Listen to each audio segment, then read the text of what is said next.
आज आमर जो कविता रचना एवं गल्प लिखन जो प्रशिक्षण दिगला पिला बर्तमान पिला लिखि सारी बर्तमान मु आह्वान कर स्नेहासिनी नायक निज रचना कविता माँ उपरे से आवृत्ति करेंगे।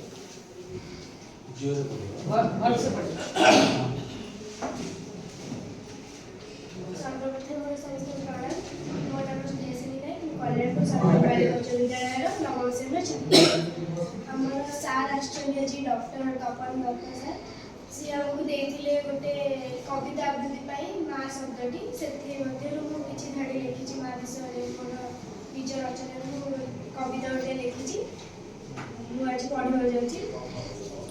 माँ बोली से गोटे अक्षर दुनिया रे सबुठार मधुर माँ परी किए से हेब अड़ी अझट को सब सहिब 10 मास 10 दिन गर्भे धरी जन्म दिए से केते कष्ट करी आमर जीवन रे थिबा अंधार माँ द्वारा होई थाए दूर माँ जीवन शिक्षा ताकू मानिले पाइब रक्षा।